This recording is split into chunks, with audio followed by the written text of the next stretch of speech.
ॐ सहनौ भवतु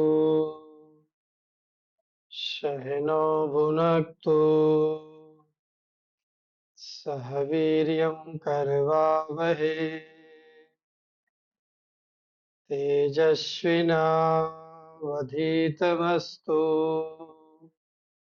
मा विद्विषावहै। ॐ शान्ति शान्ति शान्तिः। हरिः ओम्।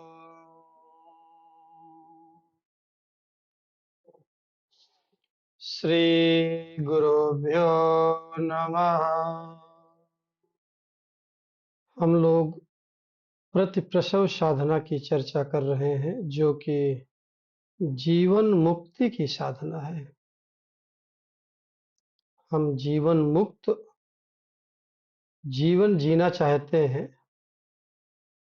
और इसके लिए डिफरेंट स्टैंड पॉइंट से हम स्वयं को जानने का प्रयास कर रहे हैं। सबसे पहले हमने देखा analysis of suffering and happiness, दुख और सुख का विश्लेषण। दुख क्या है? हमने बहुत सारे एग्जाम्पल लेकर के देखे और इस निष्कर्ष पर पहुंचे कि fastness and focusing is the cause of दुख। जितने भी भूमंडल में, इस ब्रह्मांड में जितने भी दुख हैं, सभी दुख का कारण क्या है? Fastness and focusing. फिर हम सुख पर आते हैं, सुख का एनालिसिस किया। जब हम सुख का एनालिसिस करते हैं तो दो टाइप के हमको हैप्पीनेस मिलते हैं। एक ऐसा जो एक्सपीरियंस्ड हैप्पीनेस, जिसका हम अनुभव करते हैं, जो कि सामान्य सुख बोला जाता है। दूसरा सुख है जो अनएक्सपीरियंस्ड हैप्पीनेस, जिसको हम ब्रह्मानंद, आत्मानंद, तृप्तानंद या आत्म अनुभूति, अनएक्सपीरियंस्ड हैप्पीनेस बोलते हैं।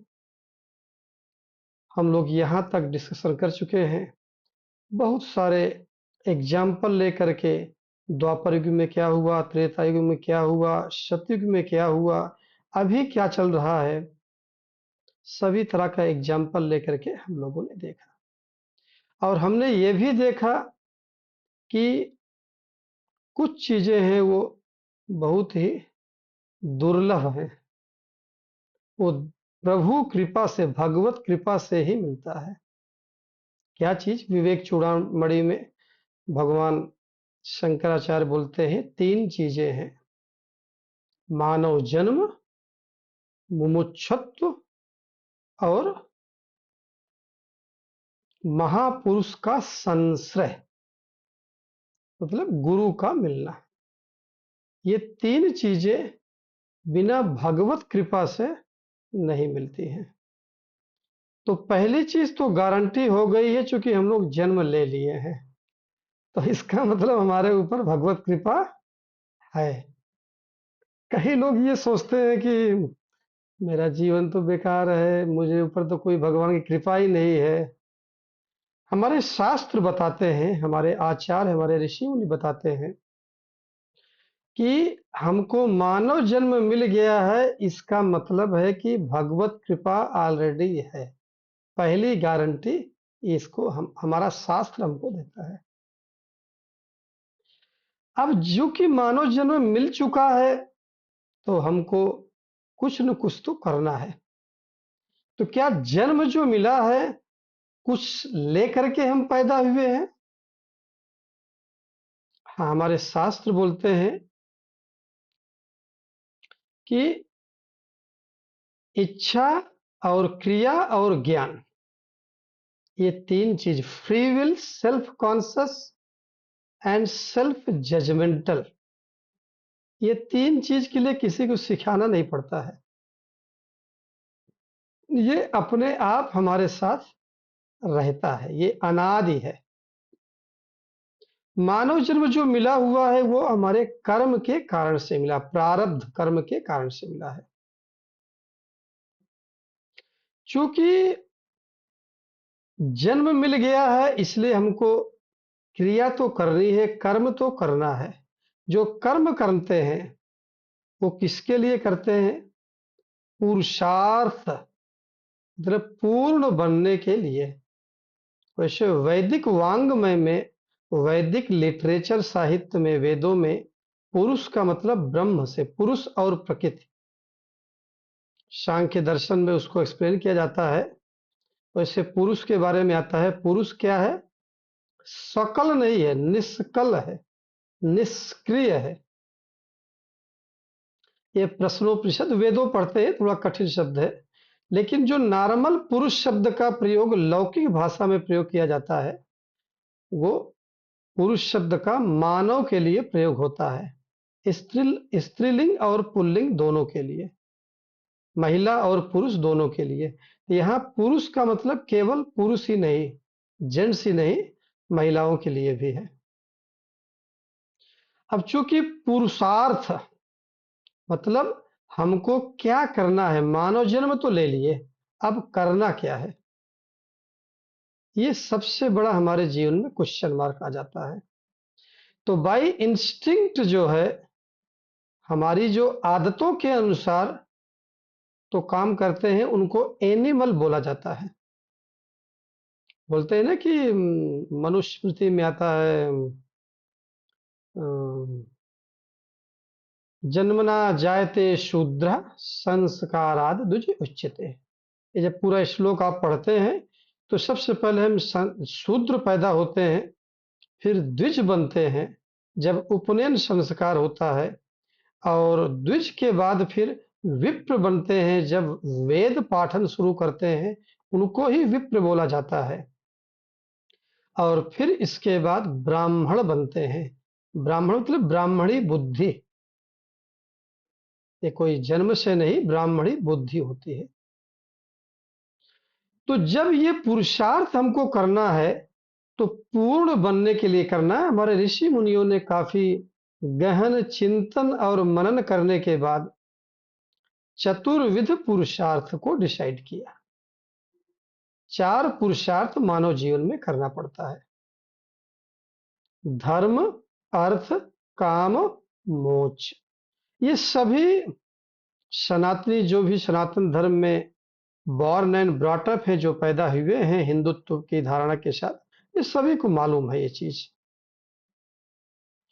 हम पैदा होते हैं, पैदा होने के बाद बचपना रहता है, उसमें तो कुछ मालूम नहीं चलता है। धीरे धीरे जब हम बड़े होते हैं तो हमको समझ में आता है there is something called emotional wellbeing. हमारे पास भावनाएं भी हैं। हमारी भावनाएं एनिमल इंस्टिंक्ट से, जो पाशविक प्रवृत्ति है, उससे कुछ अलग है हट करके। धीरे धीरे जब बड़े होते हैं, मान लीजिए कॉलेज लाइफ तक तो हम रहते हैं पेरेंट्स के अंडर में। जब माता पिता के संरक्षण में रहने के बाद जब बड़े होते हैं तो हमारे मन में एक क्वेश्चन उठता है, हम क्या करें। हमने शुरू में भी साधना में बताया था, हमारा जीवन क्या है, हम क्या करें से शुरू होता है, हम कौन है पर खत्म होता है हमारा जीवन। तो चूंकि हम बड़े हो गए हैं तो अब हमको, जब तक माता पिता के अंडर में थे तब तक हमको अपने सिक्योरिटी की, सुरक्षा की कोई चिंता नहीं थी। बोला जाता है कि पूरे ब्रह्मांड का सबसे सुरक्षित जगह क्या है? माँ की गोद। उससे सुरक्षित जगह कुछ भी नहीं है। लेकिन जब हम बड़े होते हैं तो हमको लगता है कि हमको क्या करना चाहिए। तो उस समय हमको आती है कि सबसे पहले हमारी सुरक्षा, सिक्योरिटी निश्चित होनी चाहिए, और उस सिक्योरिटी के लिए हम काम करना शुरू करते हैं।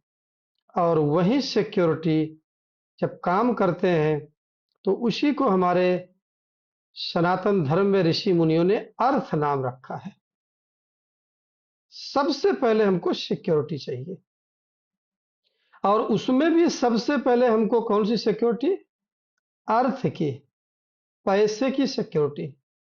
ये सिक्योरिटी अर्थ केवल संकुचित अर्थ में नहीं है, ये केवल पैसे के अर्थ में नहीं है। कैसी सिक्योरिटी हमको चाहिए? पैसे वाली भी सिक्योरिटी चाहिए, लेकिन पैसे के साथ में हमको हमारा फैमिली भी सिक्योरिटी होता है, बड़े होते हैं, हमारा विवाह संस्कार होता है, वो भी हमारी सिक्योरिटी होती है। फिर इसके बाद हमारे पास घर खरीदते हैं हम, या माता पिता का घर रहता है उसमें रहते हैं, उसका रिपेयर कराते हैं, घर भी सिक्योरिटी है। आप जाते हैं मेट्रोपॉलिटन सिटी में, महानगरों में रहते हैं, वहां पर अलग अलग टाइप के आपको घर के लिए भी आजकल इंश्योरेंस होता है, that also comes under security. आप लोग अपना मेडिकल इंश्योरेंस कराते हैं, वो भी सिक्योरिटी अर्थ के अंडर में आता है, आपका मेडिकल जो इंश्योरेंस है। तो ये सिक्योरिटी जो अर्थ है, ये कई रूपों में आता है। एक सिक्योरिटी अर्थ का मतलब केवल पैसा नहीं है, अर्थ का मतलब सिक्योरिटी, सुरक्षा। अब जैसे आपको अपने ऑफिस जाना है और आपको गाड़ी खरीदना है, दैट कम्स अंडर सिक्योरिटी, वो अर्थ के अंडर में आता है। हाँ, अब वो सिक्योरिटी गाड़ी की अलग अलग व्यक्तियों के लिए अलग अलग सुरक्षा का मानक हो सकता है। वो एक मानव के लिए कोई साइकिल भी हो सकता है, दूसरे के लिए टू व्हीलर, तीसरे के लिए फोर व्हीलर। और कुछ लोग अभी देखते हैं कि अपनी सिक्योरिटी उनकी अपना पर्सनल हेलीकॉप्टर, अभी अदानी अंबानी को देखेंगे तो उनके अपने पर्सनल एरोप्लेन भी होते हैं। तो वो भी अर्थ के अंडर में आता है, सिक्योरिटी के अंडर में ही आता है। तो ये जो सिक्योरिटी है हमारी वेल बीइंग के लिए रहता है, वो well being, emotional well being, intellectual well being, और फिर इसके बाद हमारा इमोशनल और इंटेलेक्चुअल वेल बीइंग के बाद फिर स्पिरिचुअल वेल बीइंग की तरफ भी धीरे धीरे बढ़ता है। जब वेल बीइंग हमारी सुरक्षा गारंटी हो जाती है, हमारे पास पैसा आ जाता है, जो कि इच्छा शक्ति के अंदर आया। जब इच्छा शक्ति हो गई तो दूसरा काम है क्रिया शक्ति। इच्छा होगा तो आपको क्रिया करना पड़ेगा। क्रिया अर्थ के लिए भी किया जाता है, लेकिन यहाँ पर क्रिया शक्ति हम उस सेंस में ले रहे हैं, कामना। अर्थ के बाद काम, काम माने डिजायर, वो चाहे जिस प्रकार की डिजायर हो। इस डिजायर को अगर हम कभी कभी अपने संस्कृत के शब्दों को, चूंकि आजकल ऐसी परंपराएं हो गई हैं, हम लोग इंग्लिश मीडियम में पढ़ने के कारण से इंग्लिश शब्द से बेटर सेंस हमको समझ में आ जाता है। तो यहाँ पर अर्थ के बाद जो काम आता है उसको आप, अर्थ को हमने क्या इंग्लिश में शब्द दिया, सिक्योरिटी, और काम को प्लेजर। हमको प्लेजर की शुरुआत होती है कि भाई हमको काम ने क्या प्लेजर, हमारे पास पैसा आ गया है। नॉर्मल डेली सिटी की रूटीन क्या है, मंडे टू फ्राइडे अपना जॉब करते हैं, सैटरडे संडे हम अपना प्लेजर एक्टिविटी करते हैं, इंटरटेनमेंट। इस कामना काम को दो इंग्लिश में वर्ड आप दे सकते हैं, एक इंटरटेनमेंट और दूसरा प्लेजर। अब आपके पास पैसा है तो फिर इसके बाद आपके पास दिमाग में आता है अब वीकेंड है या समर वेकेशन, बच्चों का स्कूल बंद रहेगा, लेट अस गो समवेयर। अब जिसके पास जैसी सिक्योरिटी है उसके अनुसार वो डिसीजन लेता है। जैसे कुछ लोग लोकल जगह ही जाएंगे, कोई सी बीच पे जाएगा, कोई गंगा जी के किनारे जाएगा, और जिसके पास ज्यादा अर्थ है, सिक्योरिटी है, वो फिर हिमाचल में जाएगा, ऊटी में जाएगा, मसूरी में जाएगा, नैनीताल जाएगा, नागालैंड साइड में जाएगा, वहां पर माउंटेन्स में जाएगा। और ज्यादा पैसा है फिर आप क्रूज में जाएंगे। जो लोग अमेरिका में रहते हैं बोला let us go for Alaska. Alaska में वहाँ क्या डॉल्फिन, पेंगुइन, तरह तरह की एक्टिविटी करते हैं अपने प्लेजर के लिए। अब ये प्लेजर भी हर आदमी का अलग अलग प्लेजर होता है। इस प्लेजर के लिए प्लेजर और जो अर्थ है ये दोनों कस्टमाइज होता है। इसका एक हम एग्जाम्पल लेते हैं। कि मान लीजिए एक आदमी के लिए एक गाड़ी है, एक फोर व्हीलर एग्जाम्पल लेते हैं, वो उसके लिए अर्थ सिक्योरिटी के अंडर में आता है। लेकिन अगर वो दूसरी गाड़ी लिया तो वो प्लेजर बन जाता है। लेकिन वही अगर कोई किसी कंपनी का ओनर है, सीएमडी है, तो उसके लिए तीन चार गाड़ी रखना वो प्लेजर नहीं कहलाएगा, वो अर्थ की कैटेगरी में आएगा, सिक्योरिटी की कैटेगरी में आएगा। एक गाड़ी में खुद बैठेगा, एक गाड़ी आगे रहेगी, एक गाड़ी में उसके गनर्स रहते हैं, सिक्योरिटी स्टाफ रहते हैं। हम आपको अर्थ और काम के मूल में लेना चाहते हैं। ये कहां से उठता है? ये कस्टमाइज है हर व्यक्ति के लिए। अभी जैसे अगर अंबानी और अदानी एरोप्लेन में चलते हैं तो वो उनकी सिक्योरिटी है, उनके लिए प्लेजर नहीं है। हम और आप एक साधारण आदमी अगर एयरक्राफ्ट अपना पर्सनल खरीदना तो दूर, अगर हम एयरक्राफ्ट में जाते भी है, ट्रैवल करते हैं, हमारे लिए प्लेजर हो जाता है। क्यों? क्योंकि हम लोग बस से या ट्रेन से ट्रैवल करते हैं। कोई और बड़ा आदमी है, उसके लिए एरोप्लेन से ट्रैवल करना सिक्योरिटी के अंडर में आता है। कभी कभी वो प्लेजर भी ले लेता, बोलता भाई वो कौन सा फ्लाइट बुक करते हैं, बोलते हैं जो पर्सनल फ्लाइट बुक करते हैं, सिंगल, उसको कुछ शब्द बोला जाता है, तो वो पर्सनल बुक कर लेते हैं, कहीं जाना है उनको मान लीजिए, तो जिनके पास पैसे हैं। अभी देखिए इलेक्शन चल रहा है, हमारे पॉलिटिशियन फ्लाइट बुक किए हुए रहते हैं, हमेशा उनको जाना रहता है सब जगह। तो अभी इलेक्शन के समय उनकी सिक्योरिटी है वो। तो अर्थ और जो काम है ये कस्टमाइज रहता है। एक साइकिल पे चलने वाले आदमी के लिए बाइक पे चलना उसका प्लेजर हो सकता है। बाइक पे चलने वाले आदमी के लिए उसका कार पे चलना प्लेजर हो सकता है। और कार पे चलने वाले आदमी के लिए, बस और ट्रेन में जाने वाले आदमी के लिए, एरोप्लेन से फ्लाइट से जाना उसका प्लेजर हो सकता है। वो कामना के अंदर का दाता है, काम। इसलिए अर्थ और काम को समझना बहुत ज्यादा जरूरी है। हम लोग डायरेक्ट अध्यात्म में या धार्मिक जीवन में प्रवेश कर जाते हैं, अर्थ और काम को नहीं समझते हैं। इसीलिए हम लोग कभी कभी धर्म संकट में पड़ जाते हैं, कंफ्यूजन में पड़ जाते हैं, क्या करें क्या ना करें। इसलिए बोला जाता है कि हमारा जितना इनकम है उसी के अनुसार हमारा खर्चा करना चाहिए। आपकी कामनाएं, आपका अर्थ एंड काम वो अर्थ के अंडर में होना चाहिए। आपकी कमाई कितनी है, तब तो आप एक सम्यक ज्ञानी के रूप में बोले जा सकते हैं। और नहीं, अगर आपकी कमाई कम है और प्लेजर आपका ज्यादा है तो आपको मात्र कष्ट देगा। कि जीवन में बहुत ही भयंकर कष्ट शुरू हो जाएंगे। अर्थ और काम को जब हम समझ लेते हैं ठीक से, तब हमारा जीवन में सिक्योरिटी एंड प्लेजर आ जाता है। अब चूंकि सिक्योरिटी और प्लेजर आ गया, हमारा जीवन स्टार्ट हो गया, लेकिन फिर जब हम अर्थ कमाना तो बंद नहीं करते हैं, कमाना भी चाहिए, हमारे शास्त्र नहीं बोलते हैं। यहां तक कि जीवन मुक्त के लिए भी राजा जनक भी राजा की ड्यूटी करते थे, कभी भी किसी के लिए मना नहीं किया गया है। तो अपने को क्या करना चाहिए?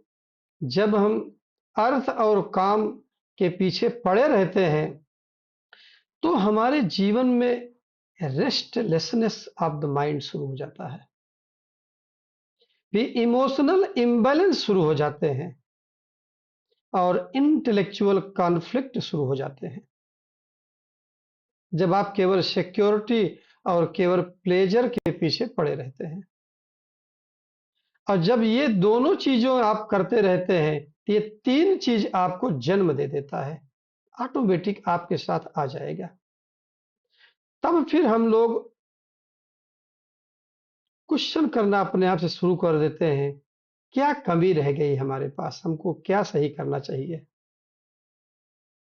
तब फिर जब कोई महापुरुष जीवन में आता है, टकराता है, तो बोलता है कि अर्थ और काम, इट मस्ट बी अंडर धर्म। ये धर्म के अंतर्गत ही अर्थ और काम रहना चाहिए। Security and pleasure must be guided by rightness, by dharma. अगर सिक्योरिटी एंड प्लेजर, इंटरटेनमेंट, आप देखते हो आप लोग कि इस समय इंटरटेनमेंट इंडस्ट्री सबसे प्रॉफिटेबल इंडस्ट्री है। क्या क्या आपको विज्ञापन देते हैं, एडवर्टाइजमेंट देते हैं स्पिरिचुअल इंटरटेनमेंट के नाम पर, वो चलो यहाँ चलो वहाँ चलो। और this entertainment industry all over the world सबसे ज्यादा प्रॉफिट की इंडस्ट्री है, because of pleasure and nothing wrong also. कुछ भी इसमें गलत नहीं, आपके पास अर्थ है, आपको जाना चाहिए। लेकिन यही प्लेजर जब धर्म के अंडर में नहीं होता है, धर्म के दिशा निर्देश में काम नहीं करता है, अर्थ और काम, तब जीवन में कष्ट शुरू हो जाते हैं। इसलिए यहाँ पर अर्थ और काम के बाद में फिर तीसरा पुरुषार्थ आता है, और उसका नाम होता है धर्म। अब जबकि आपके सामने धर्म आता है और आपने धार्मिक जीवन जीना शुरू कर दिया, और इसके बाद आपके बगल में ही जो अधार्मिक जीवन जीने वाला व्यक्ति है, वो बहुत आगे बढ़ता जा रहा है। आपके बच्चे आपसे पूछते हैं, पिताजी आप ये बताइए, माताजी आप ये बताइए, क्या आपको मिल रहा है इस तरह का जीवन जीने में, जो कि हमको केवल कष्ट दे रहा है, हमको कंफर्टेबल लाइफ नहीं दे रहा है। ये जो आप अर्थ और पुरुषार्थ जो है आप कर रहे हैं, अर्थ और काम, ये आपको कंफर्टेबल लाइफ दे रहा है, सिक्योरिटी एंड प्लेजर। लेकिन जब आप धार्मिक जीवन जी रहे हैं, ये तो कंफर्टेबल लाइफ हमारा नहीं मिल रहा है। हैप्पीनेस तो छोड़िए, हम अभी कंफर्टेबल लाइफ की बात कर रहे हैं। यहां से सारा लाइफ में टर्निंग पॉइंट आ जाता है। क्यों? क्योंकि स्पेशली अपने देश में देखा जाए तो बोलते हैं, मुझे याद है कुछ साल पहले किसी पुलिस वाले के घर गया, किसी ने बुलाया था, वहां गया तो उनकी पत्नी ने बोला आजकल कमाई धमाई नहीं है। मुझे थोड़ा शौक लगा, बोला क्यों, मैं सोचा कुछ क्या इनकी सैलरी रुक गई है। तो बोला नहीं, पोस्टिंग ऐसी जगह हो गई जहाँ कमाई नहीं है, वो सैलरी तो उसको काउंट ही नहीं करते वो लोग। उनको तो ये है कि भाई कितना ऊपर से पैसा आया। नहीं, इसका मतलब ये नहीं, पुलिस में भी अच्छे और ईमानदार हैं, सभी डिपार्टमेंट में ईमानदार और भ्रष्ट दोनों हैं। तो अंडर टेबल आप पैसा नहीं ले रहे हैं, आप ब्राइब नहीं ले रहे हैं, आप धार्मिक जीवन जी रहे हैं, और आपका ही बच्चा, आपके ही चाहने वाले क्वेश्चन कर रहे हैं आपको क्या मिल रहा है, आप क्या जवाब देंगे? बताइए, आप लोगों में से आप क्या बोलेंगे उस बच्चे को, जबकि आपके सामने ही, यहां तक कि हो सकता है कारपोरेटर भी नहीं है, लेकिन उसके बिल्डिंग पे बिल्डिंग, क्या कंफर्टेबल लाइफ, ऑडी एंड क्या क्या फेरारी कार और कॉस्टली कार्स आ रही हैं। अब आप ईमानदारी पूर्वक जीवन जिए तो बहुत खरीदे, तो बहुत सस्ती वाली कार खरीदे।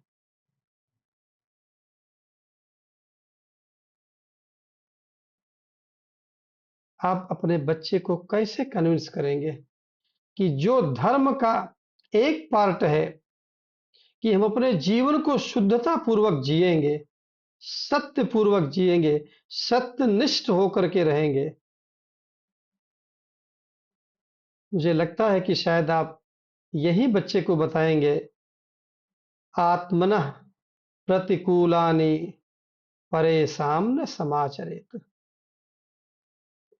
देखिए, हम लोग क्या है, एक श्लोक आता है ना, बुद्धि अधिको विशेषः। हम लोग मानव जीवन क्या है, बुद्धि में विशेष है। किससे? पशु और पक्षी की अपेक्षा। अब इस बुद्धि का प्रयोग कहाँ करना है? आप विषय पारायण बनना चाहते हैं या ईश्वर पारायण बनना चाहते हैं? जो लोग धार्मिक है उनको पारायण शब्द अच्छा लगता है।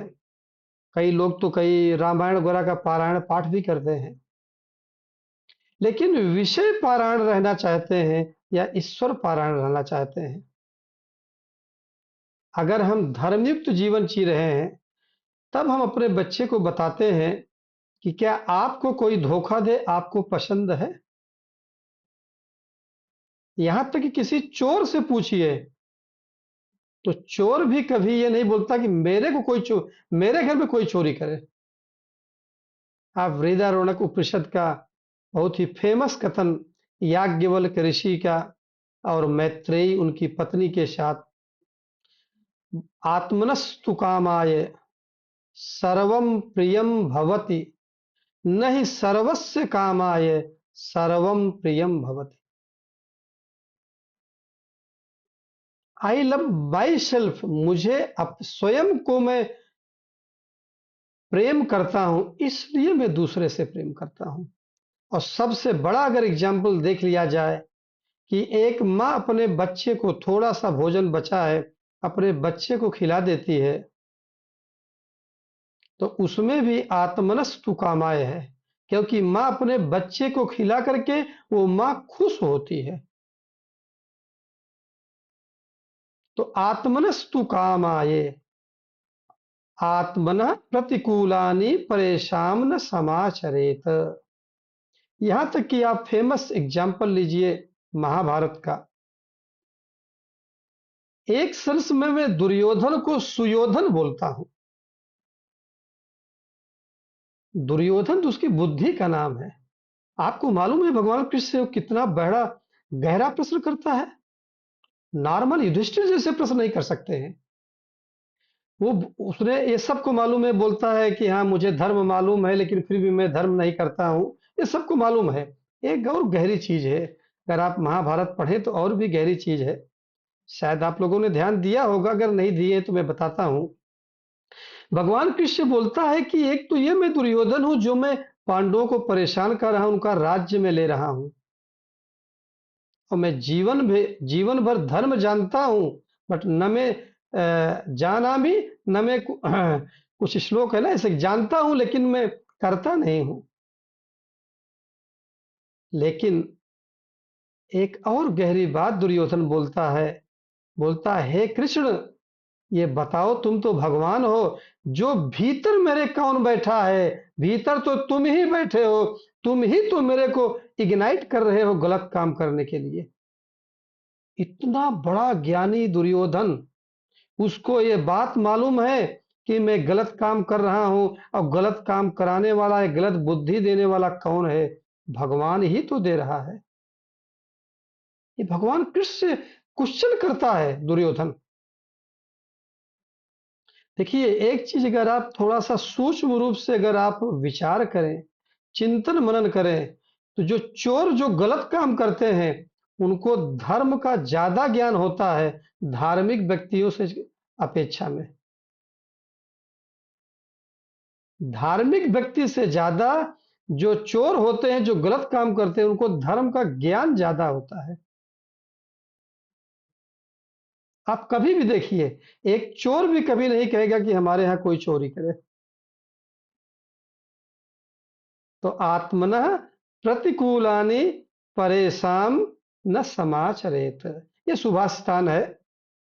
हमारे यहाँ बोला जाता है कि ऐसा व्यवहार किसी के साथ मत करो जो स्वयं आपको अच्छा ना लगे।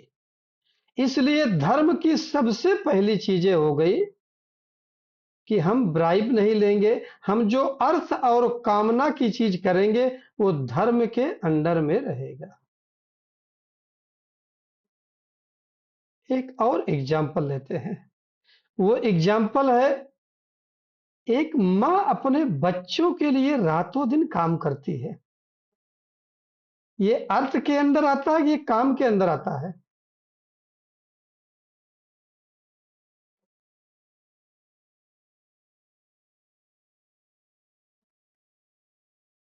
बताइए।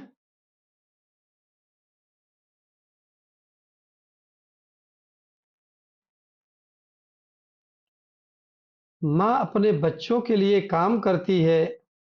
अगर वो माँ काम कर रही है कि मेरा बच्चा बड़ा होगा और पैसा कमाएगा, मुझे देगा, तो ये चीज अर्थ के अंडर में आ जाएगा और काम के अंडर में आ जाएगा पार्शियली। लेकिन वही माँ जब बोलती है, जब बेटा बोलता है कि नहीं, आप सुबह 4 बजे उठ करके क्यों मेरे लिए दाल चावल रोटी सब्जी बनाती हैं, तो माँ बोलती है स्वधर्म, स्वधर्मे निधनम श्रेयम। माता पिता स्वधर्म के कारण अपने बच्चों का पालन पोषण करते हैं, अर्थ और काम के कारण से नहीं करते हैं। एक और इसका दूसरा पहलू है पुण्य और पाप। हम लोग जीवन में जो भी काम करते हैं, धर्म को एक और शब्द हमारे गुरुदेव ने दिया था, धर्म इज पुनर्जन्म इंश्योरेंस। जैसे इंश्योरेंस जीते जी काम नहीं आता, आप मर गए तो आपके परिवार के लिए है।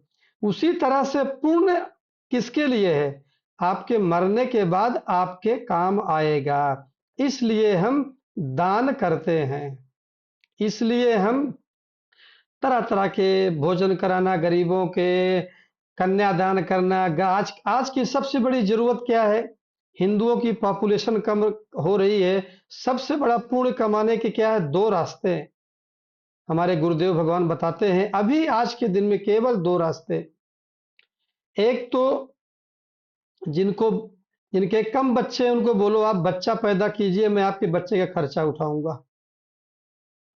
और दूसरा, जो लोग धर्म की रक्षा कर रहे हैं, जिन्होंने अपना पूरा जीवन लगा रहे हैं धर्म के लिए, भाई उनका भी तो परिवार है, उनके उनको हेल्प करना। ये दो चीज देखिए, धर्म क्या है वो, उसकी डिफिनीशन बदलती रहती है। आज के दिन में धर्म, धर्मो रक्षति रक्षता। आज के दिन में धर्म की रक्षा कैसे होगी? ये दो सब, और चीजें भी करिए, लेकिन ये दो सबसे बड़ी जरूरत है। ठीक है, भूखे को भोजन कराना और किसी के यहाँ पानी बहुत दूर से किसी को पानी का व्यवस्था कर देना, वो सारी चीजें हैं। लेकिन आज के दिन में तो हमारे धर्म के ऊपर चारों तरफ से चैलेंजेस आ रहे हैं। तो जो लोग धर्म के लिए पूरा जीवन जी रहे हैं वो पैसा तो नहीं कमा पाएंगे, अर्थ के लिए तो समय नहीं दे पाएंगे, तभी वो धर्म का पूरा काम कर रहे हैं। तो उनको आप हेल्प करेंगे तब उनकी फैमिली लाइफ चलती है। दूसरा, कुछ लोगों को जिनके बच्चे ज्यादा हो गए हैं, गलती से ही पैदा कर लिए। जैसे कभी कभी अपने यहाँ हिंदू धर्म में कि भाई बेटा होगा तभी, जब तक बेटा नहीं हो रहा तब तक कई बेटियां हो गई, 4 5 6 7 हो गई। ठीक है, आप उनको बोलिए एक बेटी को मैं अडॉप्ट करती हूँ। ये आज के दिन का, जो बच्चे नहीं पैदा कर रहे हैं, एक बच्चे बोले भाई हम दूसरा बच्चा खर्चा नहीं उठा पाएंगे, ठीक है आप बच्चे पैदा कीजिए, हम शादी तक का खर्चा हम जिम्मेदारी लेते हैं। ये धर्मो रक्षति रक्षता, आज के दिन में दो ये सबसे बड़ा काम है। तो पुण्य कमाने का ये एक तरीका है। और पुण्य क्या है? ये पुनर्जन्म इंश्योरेंस। तो हमने धर्म के 3 स्वरूप को देखा। एक तो हमने देखा धर्म में क्या करना है, गलत तरीके से पैसा नहीं कमाते हैं। अर्थ और काम धर्म के दिशा निर्देश में, धर्म के गाइडेंस में रहना चाहिए, तब हमारा जीवन सुखमय होता है। फिर हमने देखा कि धर्म क्या है, स्वधर्म का पालन करना है, जैसे माता पिता अपने बच्चों के लिए करते हैं। फिर हमने क्या देखा, धर्म क्या है? पुण्य कमाना। और फिर इसके बाद हम देखते हैं कि क्या धर्म हमेशा एक जैसा होता है? नहीं। धर्म नीड्स टू बी इंटरप्रेटेड। धर्म की व्याख्या करनी पड़ती है। Let us take one example, एक उदाहरण लेते हैं। एक 50-60 साल का आदमी रोड पर सुबह सुबह वॉकिंग करते जा रहा है। एक छोटी सी लड़की 10 साल की, 12 साल, जो भी उम्र है, वो जा रही है। और वो आदमी उस बेटी को झटक देता है और उसका आंख में चोट आ गई, खून बहने लगा, पैर में चोट लग गई, सिर से खून बह रहा है। और ये जो एक्शन था, ये सीसीटीवी में कैद हो गया। अब आप लोग बताइए, ये धार्मिक एक्टिविटी है या अधार्मिक एक्टिविटी है? इस आदमी को पनिशमेंट मिलना चाहिए कि नहीं? जेल में डालना चाहिए कि नहीं? ये सही काम किया कि गलत? अंजू जी बताइए, ममता जी। सर उसने झटका क्यों? पहले इंटेंशन पता होना चाहिए। इंटेंट पता होना चाहिए पनिशमेंट के केवल लिए। इतना ही सीसीटीवी में कैद हुआ, आपके मोबाइल में आया और आपने देखा। ओह, आप देखते मान बोला, कितना निर्दयी आदमी है। इतना ही सीसीटीवी में आया। Sir I think judgement is always based खाली उस पे नहीं होता, इंटेंशन पे भी होता है। तो इंटेंशन के बिना कैसे बताएं कि वो अब इंटेंशन मतलब जैसे अपन बोलते हैं ना वो जो नाई एक छुरी चलाता है एक डॉक्टर ऑपरेशन करने के लिए, या फिर छुरी एक डकैती के लिए कोई करता है, तो इंटेंशन उसके पीछे क्या है वो मायने रखता है। अभी दूसरा आपके पास वीडियो हमने भेजा, दूसरा वीडियो, ये तो मान लीजिए 5 सेकंड का वीडियो था। दूसरा वीडियो भेजा हमने 25 से 30 सेकंड का है। उसमें पूरा चीज आता है कि वो आदमी जा रहा है वॉकिंग करते समय, और उसने देखा, सडनली देखा है गाड़ी सामने से आ रही जो कि कंट्रोल्ड नहीं है। हो सकता है ब्रेक फेल हो गया हो, कुछ भी हो गया हो। और उसको लगा कि वो लड़की मर जाएगी, दब जाएगी उस बस के नीचे आकर के। और उस लड़की को उठा के झटका दूर में दौड़ करके। अब आप बताइए, आपका माइंड तुरंत चेंज होगा। अभी तक जो पहला वीडियो भेजा गया था जिसमें आपने सोचा कि इस बच्चे को, इस जो आदमी ने जिसने झटका दिया है, इसको पनिशमेंट मिलना चाहिए। अब आपके दिमाग में आ गया कि इसको तो कहीं न्यूज़पेपर में कहीं दिखाएंगे कि नहीं, इसने कितना धार्मिक काम किया और इस आदमी को अवार्ड मिलना चाहिए। धर्मा नीड्स टू बी इंटरप्रेटेड। धर्म की व्याख्या कभी कभी करनी पड़ती है। उसका कॉन्टेक्स्ट क्या है? जो अंजू जी ने बोला, इंटेंशन क्या है, वो समझना बहुत जरूरी है। इसलिए सिंपल केवल एक्शन देख करके हम धर्म की व्याख्या नहीं कर सकते हैं। इस तरह से धर्म के अंदर में जब हम चीजों को समझते हैं, तो उसमें कई उसका कॉन्टेक्स्ट देखना पड़ता है। किस कॉन्टेक्स्ट में कौन सा एक्शन हो रहा है, उसका इंटेंशन क्या है, उसके पीछे का मोटिव क्या है। मात्र एक्शन देख करके किसी भी व्यक्ति के बारे में फाइनल डिसीजन ले लेना कि ये गलत है या सही है, दोनों चीजें, ये कभी भी उचित धर्म दृष्टि से नहीं होता है। भरत का यही था कहना कि कौन सा न्याय, वशिष्ठ मुनि सभी लोग का कौन सा न्याय से राजा दशरथ ने तो अपने मुंह से नहीं बोला भगवान राम को वनवास जाने के लिए। ये धर्म दृष्टि थी, पिता की धर्म की मर्यादा का पालन करने के लिए भगवान राम गए। न्याय दृष्टि से बड़ा हमारे सनातन धर्म में धर्म दृष्टि माना गया है। धर्म इतना पावरफुल होने के कारण से अभी तक जिस पुरुषार्थ को हम अर्थ और काम, पहला अर्थ दूसरा काम तीसरा धर्म बोल रहे थे, अब हम धर्म को पहले ला देते हैं और अब हमारा पुरुषार्थ बन जाता है धर्म, अर्थ और काम। इसी धर्म और काम के बारे में पूरा शास्त्र हमारे बताते हैं। वेद का 96% चैप्टर इसी धर्म अर्थ काम के बारे में बताता है। 96% पोर्शन ऑफ द वेदा और दूसरे ग्रंथ। लेकिन हम ये देखते हैं कि ये जो हम धर्म अर्थ और काम कर रहे हैं ये अनित्य है।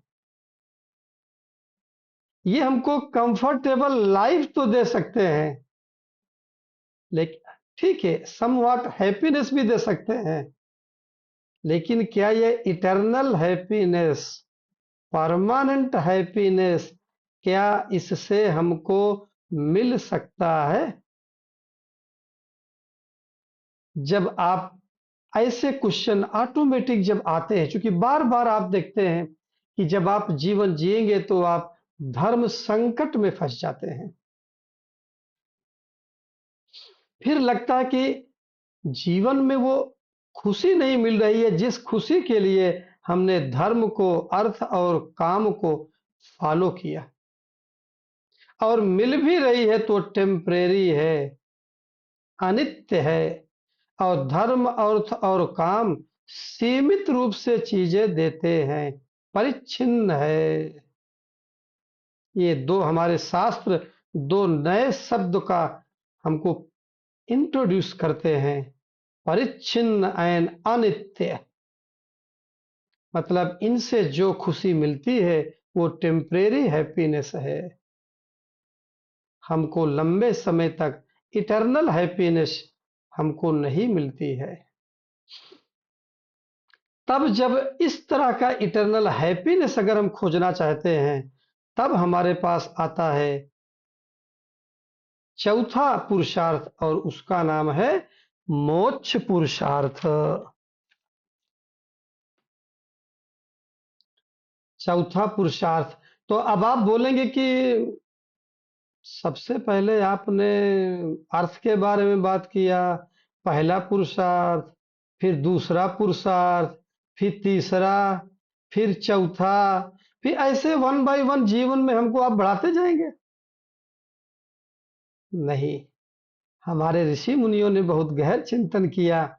उन्होंने बोला मोक्ष, मुक्ति, जीवन, मुक्त जीवन जीना ये अंतिम पुरुषार्थ है, इसके बाद कोई पुरुषार्थ की जरूरत नहीं है। जब हम मोक्ष की बात करते हैं तो नॉर्मल हमारे जीवन में आता है मोक्ष। जो नॉर्मल लोग, जो लोग धार्मिक लोग क्या सोचते हैं, जो लोग धर्मयुक्त जीवन जीते हैं वो सोचते हैं मोक्ष मतलब मरने के बाद स्वर्ग मिलेगा, या ज्यादा और उनको पता होगा तो बोलेंगे हैं we will merge with the God, भगवान के साथ हम मर्ज हो जाएंगे।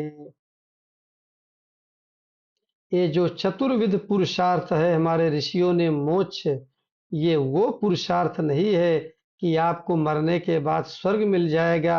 आप स्वर्ग में केवल पुण्य के कारण से जाते हैं, और वहां पर गए और जाने के बाद आपको कोई भी दुख तो है ही नहीं, सुख ही सुख है। सडनली सुख में डूबे हुए हैं।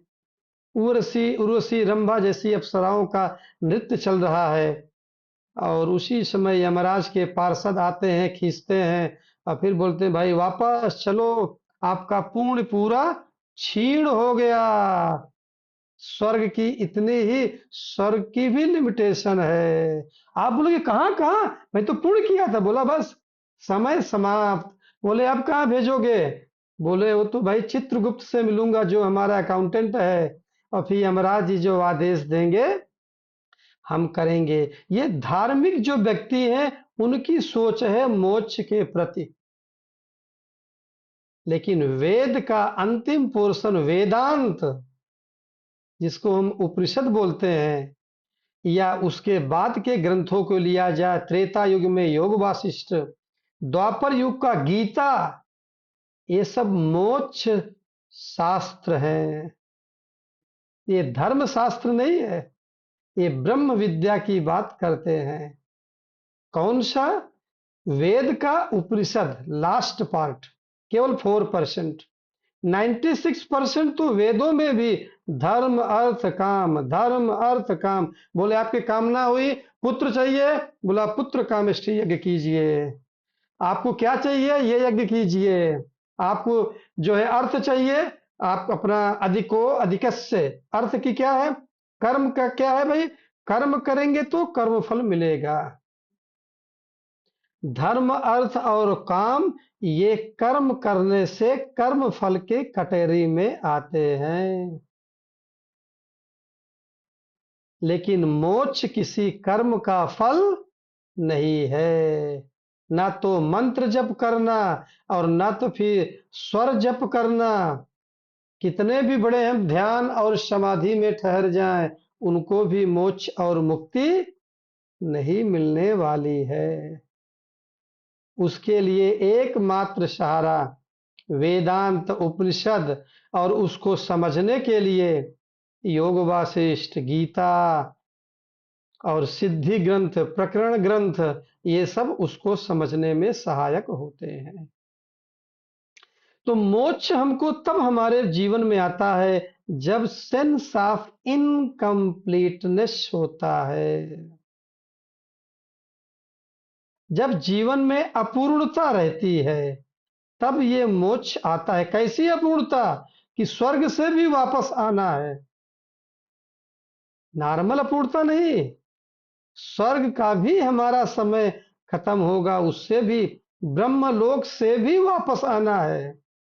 हमारे यहाँ बहुत सारे 14 लोग बताए गए हैं, उससे भी वापस आना है। तो मोक्ष हमारे सेंस ऑफ इनकम्प्लीटनेस, हमारी अपूर्णता को दूर करता है।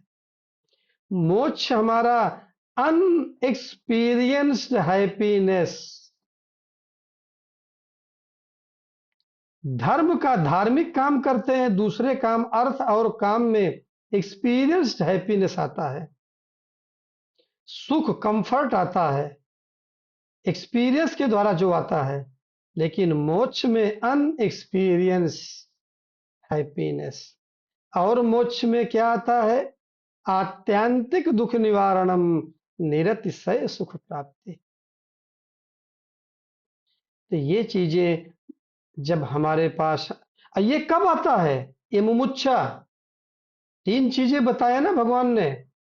नर जन्म, मानव जन्म मिल गया, लेकिन जरूरी नहीं कि ये मुमुक्षा, ये सोच आए। लोगों के पास धार्मिक जीवन जीने तक लोग पहुंच जाते हैं, धार्मिक जीवन जीते हैं, भक्ति करते हैं। भक्ति भी लिमिटेड है, वेद खुद बता रहा है सीमित है, वो अनित्य है। और फिर इसके बाद वही भक्ति ही बाद में कन्वर्ट होती है।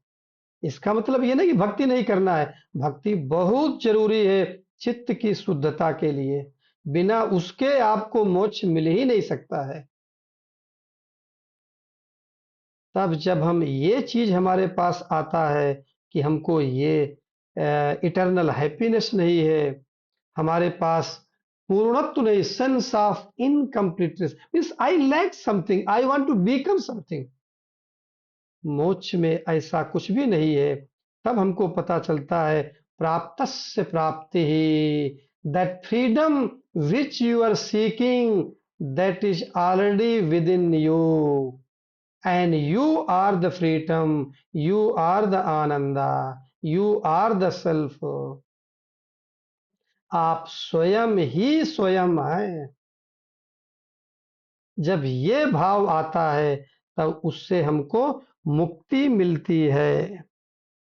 और जब ये समझ लेते हैं कि कर्म फल से ये मुक्ति मोक्ष नहीं आएगा, जैसे अभी हमने आज आपको कल बताया था स्वर विज्ञान के बारे में, स्वर विज्ञान भी कर्म का फल है, कर्म फल। थोड़ी देर तक सांसों पर ध्यान करते हैं, प्राण वीक्षण करते हैं तो मन शांत हो जाता है। मंत्र जप करते हैं शांत हो जाता है। ये भी कर्म का फल, कर्म फल है। लेकिन मोक्ष और मुक्ति कोई कर्म फल नहीं है। तो वो पुराना एग्जाम्पल हम फिर से लेंगे कि जो पहले दिन प्रतिप्रसव साधना में हमने बताया था कि मुक्ति क्या, ये जो 3 प्रश्न द्वापर युग में अर्जुन ने भगवान कृष्ण से पूछते हैं, जिसके कारण से गीता का जन्म होता है। और वो जो प्रश्न है वो वही प्रश्न है कि हमको मुक्ति कैसे मिले, उसका फाइनल कंक्लूजन। त्रेता युग में भगवान राम जो ब्रह्मर्षि वशिष्ठ से करते हैं, जिससे योग वासिष्ठ का जन्म होता है।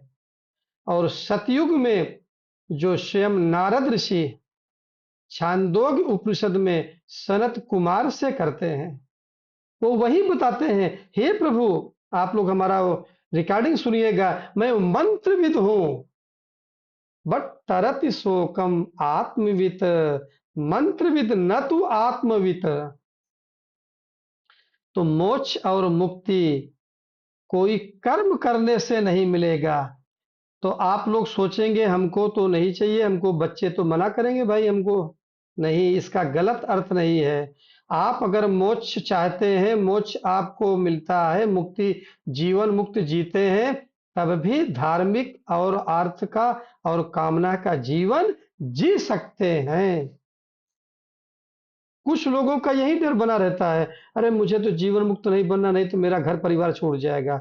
घर परिवार छूटेगा नहीं, घर परिवार में और ज्यादा सुख और शांति आ जाएगी।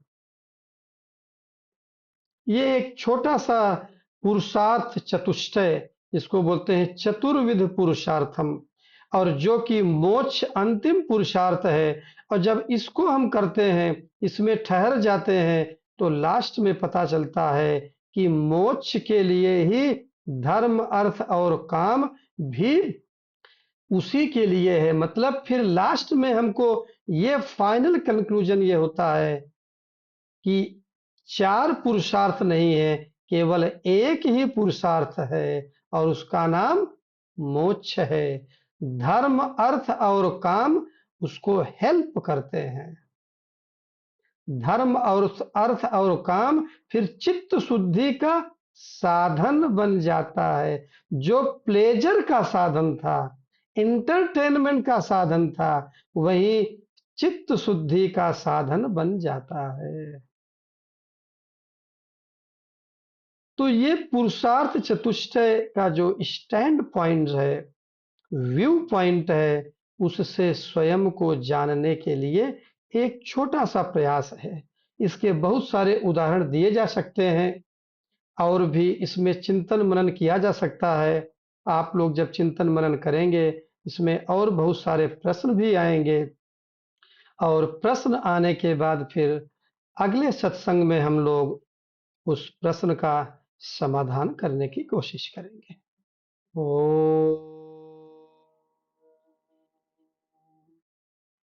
पूर्णमदः पूर्णमिदं पूर्णात् पूर्णमुदच्यते पूर्णस्य पूर्णमादाय पूर्णमेवावशिष्यते।